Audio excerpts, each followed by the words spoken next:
Assalamualaikum warahmatullahi wabarakatuh. Perkenalkan, nama saya Afifah Puspita Ramayanti, NIM 1902604, dari Prodi Informasi Perpustakaan dan Kearsipan. Di video kali ini saya akan menjelaskan apa-apa saja faktor yang menyebabkan kerusakan pada bahan pustaka untuk memenuhi salah satu tugas preservasi dan konservasi.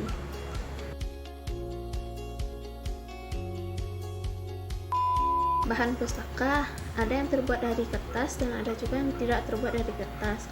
Biasanya yang terbuat dari kertas akan lebih banyak kerusakan yang terjadi. Untuk menghindari kerusakan yang terjadi pada bahan pustaka, agar bahan pustaka dapat digunakan secara terus-menerus, maka dilakukanlah pemeliharaan dan perawatan bahan pustaka untuk terhindar dari faktor yang menyebabkan kerusakan bahan pustaka. Faktor penyebab kerusakan pustaka ada sekitar 5 faktor. Yang pertama yaitu faktor karena biologi. Faktor karena biologi ada terdiri dari beberapa macam. Yang pertama karena jamur. Buku yang sudah terkena jamur akan berubah warna menjadi kuning dan kertas akan menjadi rapuh dan sulit untuk membuka secara halaman per halaman.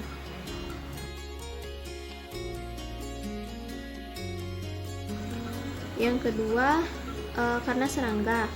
Serangga menyukai lingkungan yang lembab, gelap, dan yang mempunyai sirkulasi udara yang kurang. Makanan yang disukai serangga seperti lem atau perekat yang terletak pada buku. Contoh serangga seperti rayap.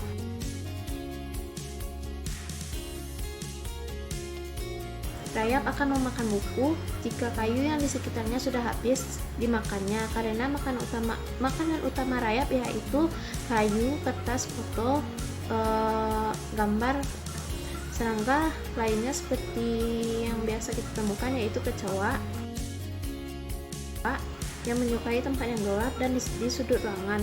Hal-hal yang dapat mendatangkan kecoa seperti sisa-sisa makanan. Maka dari itu, perpustakaan dilarang membawa makanan ke perpustakaan. Lalu serangga ada juga contoh lainnya yaitu kutu buku. Kutu buku ini akan memakan permukaan kertas dan tulisan buku akan menghilang dan buku akan sulit dibaca. Kutu buku ini sulit untuk dibasmi. Lalu selanjutnya ada bubuk buku. Bubuk buku ini binatang yang sangat merusak buku karena memakan hampir semua material yang ada pada buku. Mereka bertelur pada permukaan kertas atau di sela-sela kertas dan menghasilkan larva yang sangat berbahaya bagi buku. Kerusakan yang ditimbulkan oleh larva ini adalah buku menjadi berlubang-lubang karena larva memakan kertas pada waktu mereka mencari jalan keluar. Hewan pengerat seperti tikus.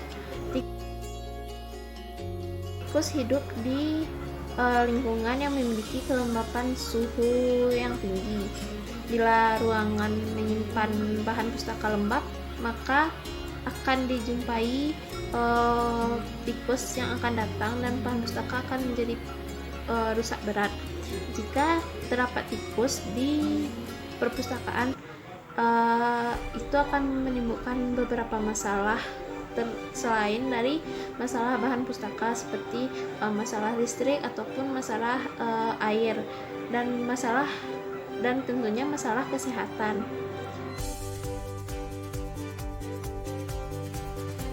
Lalu faktor yang kedua karena faktor fisika.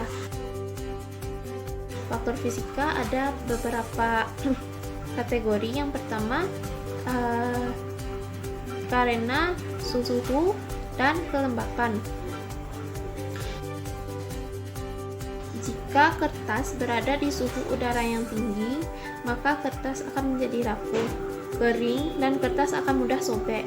Jika bahan pustaka berada di tempat yang lembab, maka akan mudah terserang dari segi faktor biologi.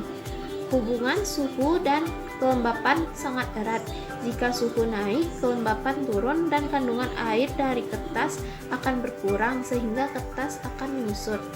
Suhu yang ideal untuk bahan pustaka sekitar 20 sampai 24 derajat Celcius dan untuk bahan film sekitar 6 sampai 12 derajat Celcius.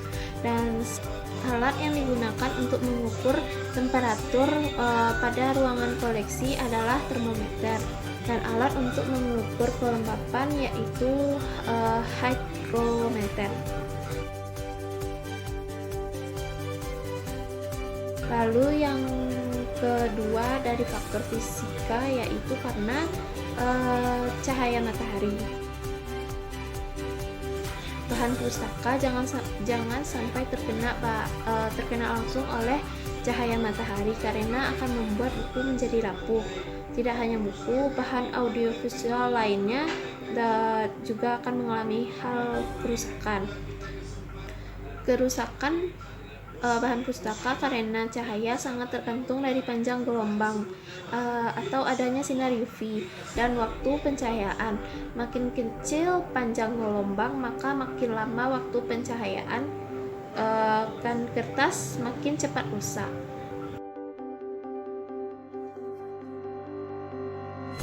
Lalu yang ketiga terkait faktor fisika yaitu karena polusi udara atau debu.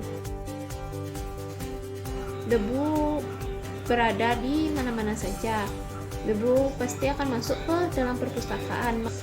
Apabila debu melekat pada kertas, maka akan terjadi reaksi kimia yang akan meningkatkan tingkat keasaman pada kertas. Akibatnya, kertas akan menjadi rapuh dan cepat rusak.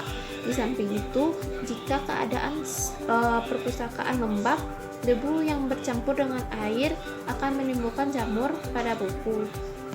Debu, kotoran atau partikel lainnya yang berasal dari udara dapat merusak kertas. Seperti kertas akan mudah tergores karena gesekan partikel debu yang masuk di sela-sela halaman buku. Lalu partikel buku pada lingkungan yang lembab akan menimbulkan noda permanen yang sukar untuk dihilangkan. Kotoran dan partikel padat seperti gelagar dapat menimbulkan suasana asam yang dapat merusak kertas.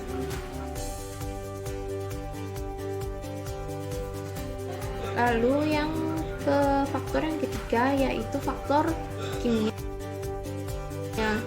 Faktor kimia disebabkan karena bahan kertas yang sudah mulai rapuh ataupun tinta yang digunakan dalam penulisan buku. Jika kekuatan kertas berkurang, kertas akan menjadi rapuh. Kandungan asam dalam kertas akan mempercepat kerusakan pada kertas karena asam akan mempercepat reaksi hidrolisis. Tinta dalam penulisan buku juga terbentuk keasaman pada kertas karena tinta dibuat dengan mencampurkan asam dan garam serta ditambah dengan asam sulfat agar tes-tesan dapat melekat dengan baik.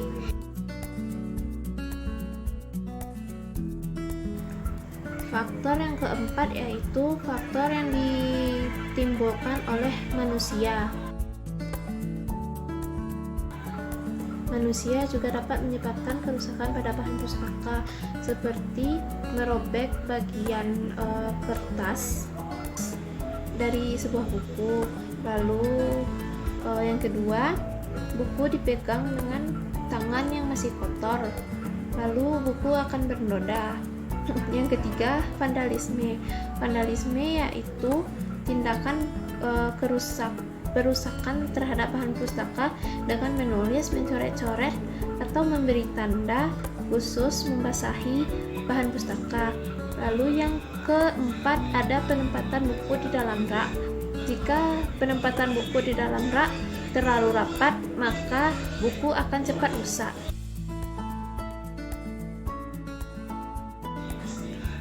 Yang terakhir yaitu faktor karena bencana alam. Bencana alam tidak dapat kita hindari atau kita tidak tahu kapan bencana alam akan datang. Maka kita harus mempersiapkan pencegahan sejak sekarang agar bahan pustaka tidak terkena bencana alam seperti kebakaran ataupun banjir. Kewaspadaan dan kesiapan sejak sekarang sangat penting dilakukan sehingga dapat mengambil tindakan secara cepat dan tepat untuk melindungi dan mengurangi risiko dari kerusakan bahan pustaka.